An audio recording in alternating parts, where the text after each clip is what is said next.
Good afternoon, ladies and gentlemen. We're joined by Rutgers head coach Stephen Ian Stringer, junior forward Kalia Copper, and sophomore guard Tyler Scape. And we'll go ahead and open it up for questions. What time you turn yours? 10. I had none. You had none? None. 0. What? Oh, that's major. Vivian, you had to like what you saw the last 10 minutes of the game. I mean, you started on the second half, 2 for 16. They came all the way back, and then you guys responded to their punch. It's been nice to see that. I think you may have been a person that pointed out that when we tend to get our backs against the wall, we come back. We've been a team that has been resilient and have a lot more of that fight, and it was good. It was major. For you, I know you're not probably keeping track of this kind of stuff, but Kim might have told you. Now, though, winning is, you tied Renee Portland, Penn State's old coach, for most wins in Big Ten play. Congrats, Coach. Congrats. Thank you. I didn't know that. I didn't know why the cameras were there. I was like, okay, the team just won the game, and they're avoiding them and coming back to where I was at. So going back to Iowa and all, you have 176 wins in Big Ten conference play. Mm-hmm. What does it mean for you to be at the top of that list? Because I know how much respect you have for this conference. I mean, what can you say? Just have great respect. There was great competition then, and even better competition now. So I'm grateful to all the players and the coaches who helped make this happen, and certainly I'm grateful for the coaches and players that are allowing this to continue. But it seems strange that we're here, in the East and playing in the Big Ten. But we're proud and fortunate to be a part of the Big Ten, and we don't want to stop there. We've got a lot more work to do. Kalia, how about the way, I mean, obviously you played well all game, but the last 9.5 minutes you had 14 points. Did you kick it into another gear there? Did you sense something extra was needed? How about down the stretch? I just had that sense of urgency. I just wanted to win, so I just wanted to do whatever was possible to get the win. You scored a lot of different ways, too. I mean, athletic layups. There was an alley-oop in there, I think. And hit a big jumper, too. Did you feel like you had a lot of weapons at your disposal today? I mean, I think I've worked hard on the things that I've been doing, and I've been working hard, so I was just taking the shots I know I would usually take. Coach, there was a lot of rotation in the bench today. We saw a lot of girls, almost all the bench out there today, and a lot of girls getting minutes. Can you talk about that and the positive effect of having girls on the bench starting that are utilized everywhere? Well, I think we'll start with Krista. I think that this Penn State is without question the biggest team that we've played and the biggest team that we'll probably play. And it was really encouraging for us to have her play as she did. I thought that she played smart. She played hard. She hasn't been one that's gotten rebounds, but even now, in the 20 minutes of play that she has, she's actually gotten the 5 rebounds. She's smart. She does always set screens, or for the most part set screens, and so she's an excellent passer. So the fact that she demonstrated that she can play with the Penn State people, those bigs like that was key for us. Cynthia has come in at several times in the last games, especially with teams playing zones, and she's come off and hit the shots. We're trying not to put pressure on her by saying she doesn't have to hit shoot the first thing that's there, but when it's good, it was just important that the team knew that she was on the floor, and so we were looking for her to knock down threes, and it was good to see her take the threes as she did. With that and the rotation with Ariel Butts, I thought that she played tough and good and quick, coming down the pike. We just are embracing this opportunity, appreciating the process, because there'll be bigger teams, there'll be quicker teams, there'll be smaller and whatever, but we've got to play it any way that is given to us, and so it's good to see the development of the people that were on the bench and coming off and making a contribution.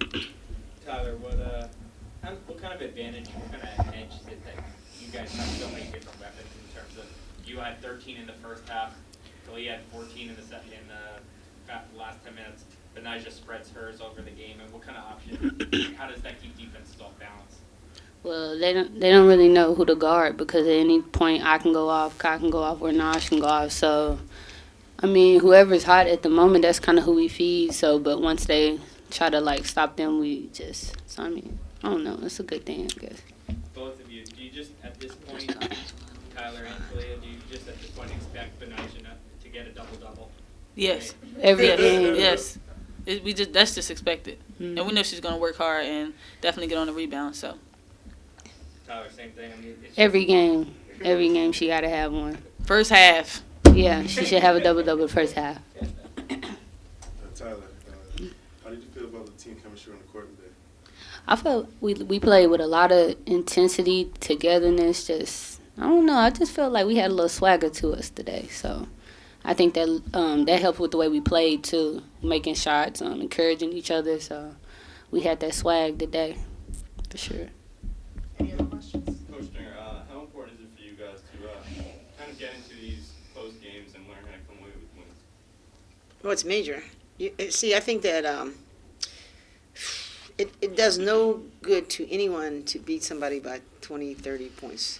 And while we'd like to spread it out for as much as we can, I think these are all great opportunities, great learning experiences, like we did in North Carolina, to come back and play 2 overtime times, to learn how to win, to know how to buckle down. I asked the question of the team before we came on the floor, what happens if, let's say, any position, i.e., let's say the 4 or the 5 position wasn't rebounded, they couldn't get it done. And I think Takaya was the one that answered, and she said, well, that means that I'll get it done. And the mindset, if it has to be, it's up to me, and if not you, then who?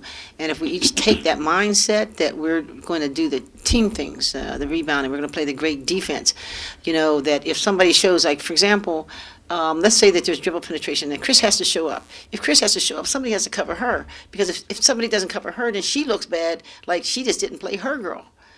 So it all works together for the good of the team. And I was going to tell the team about this. I was watching a game between Duke and Virginia, as an example. And the statement was this.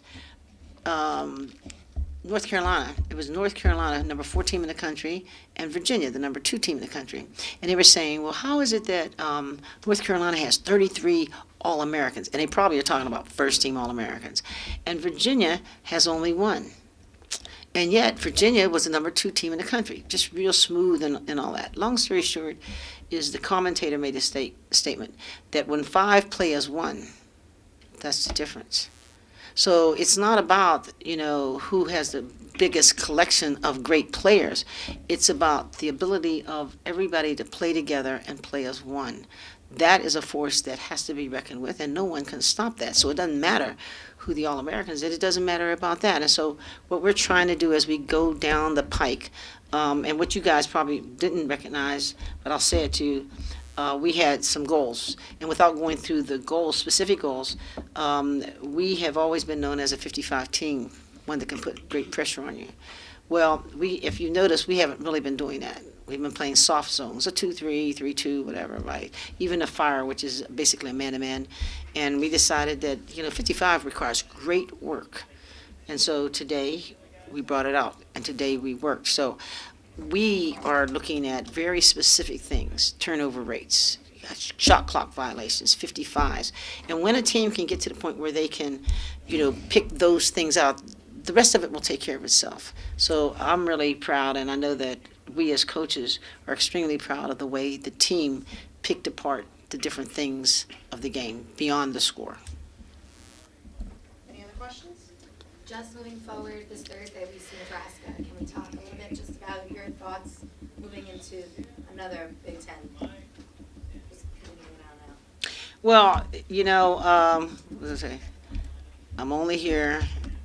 I don't want to get fined. I can't believe you just said that. I don't want to get fined. I'm just here so that I don't get fined. Okay? So, I'm here so I don't get fined. I don't know anything about Nebraska. Okay? There you go. Thank you. Yes. Who do you expect to win the Super Bowl today? Brady. I like both of them, but I'd like to see Seahawks. I got a lot of respect for Brady and the whole group. That's a great battle. That's an epic battle. That's historic. We got to all see that. I think it's great minds, great coaches, great defense, great offense. I mean, how much better can it be? You know, a lot of times you have maybe a great quarterback and then also ran quarterback and maybe great running backs and all that, but they've got it all. Everything is matched up. It's going to come down to, it's going to be a very tight game. I'm wondering about the kicking game and specialty games. That's where maybe the problem might be with New England, because they take great pride in the specialty parts of things. So I love football. Thank you, ladies. Thank you.